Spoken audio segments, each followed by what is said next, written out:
तो चूरू से बड़ी खबर आपको बता रहे हैं। गोगामेडी हत्याकांड में बड़ा अपडेट सामने आया है। डीडवाना में सुजानगढ़ आए थे गोगामेडी के हत्यारे। डीडवाना से सुजानगढ़ आए थे गोगामेडी के हत्यारे।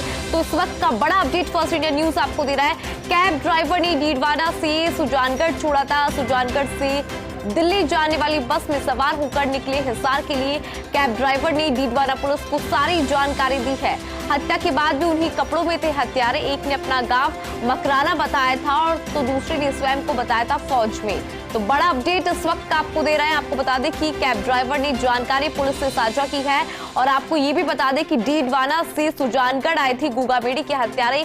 उन्हीं कपड़ों में वो दिखाई दे रहे थे और कैब ड्राइवर ने पूरी सूचना पुलिस को दी है। सुजानगढ़ से दिल्ली जाने वाली बस में वो सवार हुए और उस बस में सवार होकर हिसार के लिए निकले। कैब ड्राइवर ने डीडवाना पुलिस को सारी जानकारी साझा की और हत्या के बाद भी उन्हीं कपड़ों में हत्यारे नजर आ रहे थे। एक ने अपने गांव मकराना बताया तो दूसरे ने खुद को फौज में बताया। तो इस वक्त का बड़ा अपडेट गोगामेडी हत्याकांड से जुड़ा हुआ।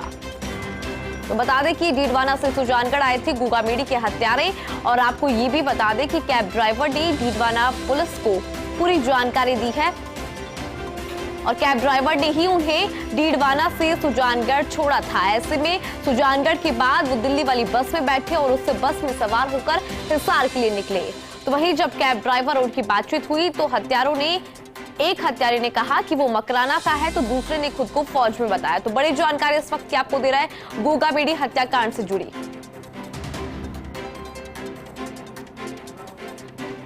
आपको बता दें कि कैब ड्राइवर ने डीडवाना पुलिस को सारी सूचना दी है। कैब ड्राइवर ने ही डीडवाना से सुजानगढ़ उन्हें छोड़ा था और सुजानगढ़ से दिल्ली की बस में वो बैठ गए और उस बस में सवार होकर हिसार के लिए निकले। तो वहीं कैब ड्राइवर ने जब बातचीत उनसे की तो हत्यारों ने कहा कि एक मकराना से है और दूसरा फौज में है। तो बड़ी अपडेट इस वक्त की गोगामेडी हत्याकांड से जुड़ी फर्स्ट इंडिया न्यूज आपको दे रहा है। और सबसे जरूरी बात आपको बता दें कि हत्यारों ने हत्या के बाद वही कपड़े पहन रखे थे और उन्हीं कपड़ों में वो डीडवाना से सुजानगढ़ पहुंचे, सुजानगढ़ से दिल्ली और दिल्ली से हिसार। और ये सारी जानकारी डीडवाना पुलिस को मिली है कैब ड्राइवर के द्वारा। कैब ड्राइवर ने डीडवाना से सुजानगढ़ छोड़ा था दोनों हत्यारों को। अधिक जानकारी के लिए सहयोगी संजय फोन लाइन पे हमारे साथ जुड़ रहे हैं। संजय, देखिए जिस तरह से बड़ा अपडेट सामने आया है, कैब ड्राइवर ने डीडवाना पुलिस को सारी सूचना दी है जिसमें ये भी बताया गया कि डीडवाना से सुजानगढ़ उसी कैब ड्राइवर ने उन्हें छोड़ा और उसके बाद वो दिल्ली की बस में सवार हो गए। फिलहाल क्या ताजा जानकारी? हिंदू, मैं आपको बिल्कुल बता दूं, जिस दिन हत्यारों ने सुखदेव सिंह गोगामेडी की हत्या की थी उसी दिन वो वहां से स्कूटी लेके फरार हो गए थे। उसके बाद वो जैसे तैसे करके डीडवाना आने का उनका मोमेंट मिला है और डीडवाना में उन्होंने कैब गाड़ी को किराए पे किया और किराए पे करके वो सुजानगढ़ आए थे। और ड्राइवर ने कुछ लोगों मीडिया से बात करते हुए, कैब ड्राइवर योगेश शर्मा ने मीडिया से बात करते हुए ये भी बताया था कि जब मैं किराए पे गाड़ी लेके गए थे वो अंदर बातें कर रहे थे और उन्होंने वही ड्रेस पहन रखी थी जो सीसीटीवी कैमरे में हत्या के समय दिखाई दे रही है। उन्होंने कुछ नहीं बदला था। हालांकि एक जो जैकेट उन्होंने पहन रखी थी वो जैकेट उन्होंने हटाई थी और गाड़ी के अंदर वो वही बातें कर रही थी जो जानकारी में सामने आए। एक ने अपना गाँव मकराना बताया था और दूसरे को उन्होंने बताया था कि ये फौजी है, इसको हिसार जाना है और सुबह ड्यूटी ज्वाइन करनी है। तो पहले उन्होंने गाड़ी सुजानगढ़ के लिए किराए की, उसके बाद अंदर उन्होंने बातों में कहा कि हमें चूरू छोड़ दो या हिसार छोड़ दो, लेकिन उसने कहा कि आपने सुजानगढ़ तक की गाड़ी किराए की है तो मैं सुजानगढ़ ही छोड़ पाऊंगा। सुजानगढ़ से आप है वो ट्रेन से हिसार चले जाए, तो उन्होंने ट्रेन से जाने से मना कर दिया। उन्होंने कहा कि ट्रेन से हम नहीं जाएंगे, हम गाड़ी से ही जाना चाहेंगे। उसके बाद सुजानगढ़ बस स्टैंड पर उनको छोड़ा गया। वहां दिल्ली एक बस जा रही थी, उस बस में बैठना कैब ड्राइवर ने योगेश शर्मा ने बताया है और वहां से वो यहाँ चले गए कि रास्ते के अंदर उतर जाएंगे और हिसार चले जाएंगे। तो कुल मिलाकर उनका जो मोमेंट है डीडवाना और चूरू के सुजानगढ़ तक में देखा गया है।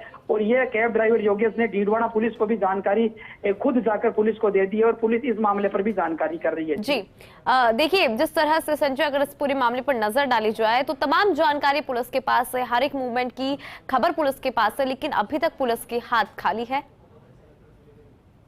जी बिल्कुल इंदु, ये एकदम सही है कि ये बहुत बड़ा मामला था। राजस्थान में भी निश्चित रूप से राजस्थान इस घटना के बाद दहल गया था और कानून व्यवस्था को धत्ता बताते हुए लगातार एक के बाद एक हत्या की जा रही है। इसी गैंग ने राजू ठेठ की हत्या कर दी थी, बहुत सारी फिरौतियों के मामले में अनेक जगह फायरिंग कर दी थी और ये लगातार हो रहा है, इसको रोका नहीं जा रहा है। तो इसके बावजूद पुलिस के हाथ खाली है, काफी मूवमेंट और काफी जानकारी मिली है। लेकिन ये गैंग काफी बड़ी है, अंतर्राष्ट्रीय स्तर पे ये गैंग जो चल रही है, तो इसलिए इनके काफी ठिकाने हैं। फिर भी पुलिस से इस मामले में जांच कर रही हो, एसआईटी गठित कर दी गई है, दिनेश हेमन को जांच दे दी गई है। तो दिनेश हेमन पे काफी भरोसा है कि निश्चित रूप से है वो इस गैंग को तहस नहस करने में निश्चित रूप से सफलता हासिल कर लेंगे। हालांकि समय लग रहा है और पुलिस के अधिकारी इस मामले में ज्यादा तो कुछ नहीं कह रहे हैं, हालांकि इतना ही कह पा रहे हैं कि जल्द है पुलिस के हाथ में सफलता होगी। बिल्कुल, देखिए संजय, लगातार पुलिस ये दावा कर रही है कि जल्द जो गिरफ्तारी है वो हो जाएगी, लेकिन बड़ा चैलेंज पुलिस के सामने दोनों की गिरफ्तारी इस वक्त नजर आ रहा है।